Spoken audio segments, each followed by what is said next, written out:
apply to a Christian. That applies to anybody that is doing any evil deeds. Right. Well, I mean, Old Testament does play a little part in New Testament, right? Yeah. A major part of the Old Testament, though, it's got a lot of people that has no influence of the Holy Spirit. Most of your Holy Spirit influences was primarily in people that were ordained leaders or people that were priests or prophets. Right. See, that's you got to be. Well, I hear what you're saying, Jamie, and to a point, should you point out to somebody they're doing something wrong? With tact and with compassion and humility, yes. If you're in a church and you're new to the church and you see what's going on and you want to make that profession to that person, I guess you could. They'd probably laugh at you. But I'm sure they would. But the point I'm just saying. Then you must think that I will say this, and I don't know you other than from here. Then you must be talking to a lot of people because a lot of people are sinful. No, I'm not talking to everybody. Everyone I know is sinful. I don't go anywhere. I work at home. Okay. But when I do go home, I don't know the people that are around me. I don't know if they're sinners or not. I don't know if they profess God. I'll still stick with my last statement. Everyone I know is sinful. Yep. Everybody is sinful. That's not what we're talking about. We're talking about someone who is heading a church and teaching false doctrine. Hold on. We went into that because that's the direction you went, Jamie. Mm-hmm. But you were talking about it's your job to tell other Christians. No, I'm saying if you see a brother or sister, if you see one sinning, you are expected to correct them. Yes, you're supposed to make sure the plank is out of your own eye, but you are supposed to correct them. If not, and you look the other way, it is on you too. And you can ask any of my brothers and sisters if I don't call them out and they don't call me out, because we call each other out all the time. Trust me. Okay, but you have to remember that, like Kinsey said, those were planks put into church discipline. We are not meant to be a representative of the whole church. All right. Well, I have my beliefs and you have yours. Mine's based on the Bible, and that's what the Bible tells me is that we are to correct. Don't go there. Everybody's belief based on the Bible is also based in part of how you read it and how you see it. It's a natural bias that everyone has that they have to work to get past. Yep. Right. It's depending on your walk, Jamie. How far you are in your walk with Christ will determine how you interpret or understand the Bible at that time. It's a living thing. As you grow older, you start picking things up. Oh, I didn't notice that before. And now it makes sense to me. Now I understand because I've gone through it. So you're maturing in your life as you're maturing in your walk with God. So if you see your brother or sister sinning, doing something they really shouldn't be doing, you're just gonna. Okay. And then they end up dead or something. I never said I was going to ignore it during the whole thing, but I said I would go ahead and make mention of it, and I'm still going to have the grace and understanding because we all aren't capable of hitting every challenge and hit the ground running on everything. Everyone has I'll tell you, one of the ministries that I listen to, one of the guys that's sort of on their platform, not on their platform, but he is kind of on their platform. He, let's just say he's living not in the way that he's supposed to. And we did it biblically. We had a conversation with him. He laughed about it, gave us one excuse after another, and we went over his head to the people that were on the main platforms that he's on. And, I refuse to listen to him or talk to him anymore. The point to the matter is I handled it biblically. So, he's raising his kids in a certain way. He's living in a what you call it, marriage. You know what I mean? All that kind of stuff. I mean, so I know how it's supposed to be handled. Trust me. The point to the matter is if someone is professing to be a Christian, especially these big pastors up there, and they're cheating on their wives and they're doing all this crap that they shouldn't be doing, they have no business being up there. And yeah, you may not get none of us are debating that point. Right. And that's what I'm referring to. No, we're debating on how you were approaching the problem. How you were solving the problem. You're coming up with two cents. The reason we're speaking up a little bit is because it sounds like that you're holding the people at the same level that are on leadership as to other people that just confess that they're a Christian. No, I'm not. I'm saying the person that just confessed that they're a Christian, they need to make that decision as to walk in it. And yes, it's going to be a struggle. And that's why you're there as their friend to help hold their hand and to help guide them in the direction that they need to go. Send them to someone who can help them, send them somewhere to another person that knows better how to handle it, whatever. But the point is you don't look the other way and say, oh, that's okay. You're new. So you didn't say that before. You came off to me anyway as being someone who's going to beat them over the head with the Bible. Yep. No, that's one way of doing it. With the Bible, I wouldn't want to break my Bible. Well, I'm just saying that's one way of doing it, is being confrontational and slapping them. I might sound a little, but what I'm taking you for what you're saying. Well, that was the impression you were giving me, and that's what I said. Wait a minute, what I was saying was that verse that I read says that we are responsible. If we see someone who is sinning and we walk the other way, and we do not bring that to their attention. Right. I didn't say how I was going to bring it to their attention.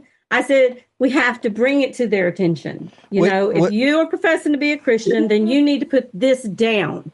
All right. Has anyone in here argued yet for not bringing it to their attention? Guess not. Well, then okay. I guess we're arguing about what we agree on. Okay.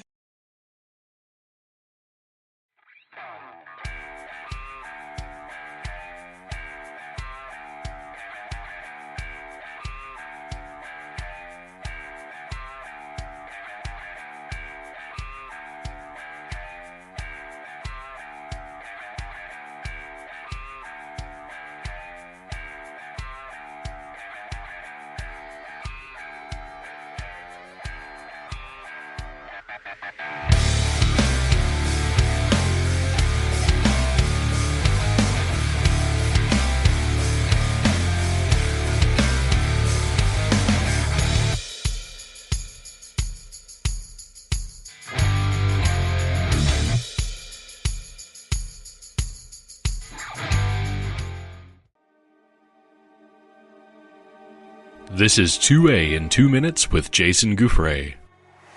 There are four main pillars of combat one must learn to be able to effectively defend oneself with a firearm. Mindset, tactics, skills, then gear. In that order. The last item on the list, gear, we discussed last week. That was the trusted firearms. This week we will tackle skills, the next foundational pillar. Skills is the next logical step after procurement of a firearm. Get the tool, learn how to use it. Seems simple enough, right? You'd be surprised the amount of people who think just having a gun is all you need. They are wrong.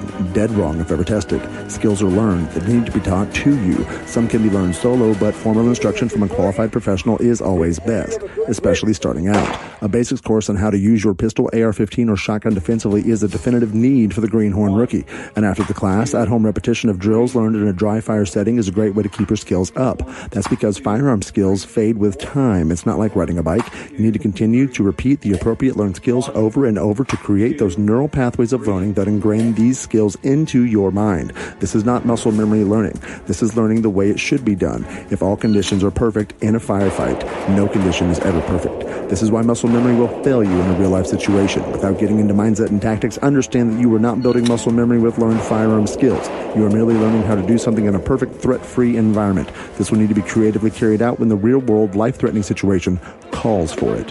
If someone has a better mindset with tactical ability and knowledge greater than yours, they will always win.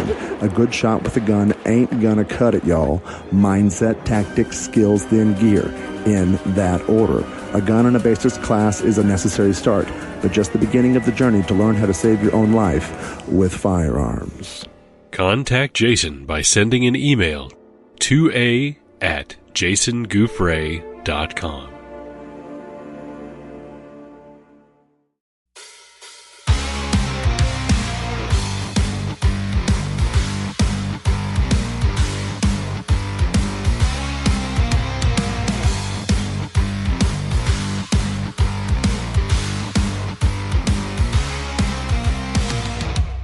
Now, You know what I'm saying? Now, I will ask this real quick. I've already got an idea, but I'm still going to ask it of our guests and everything real quick.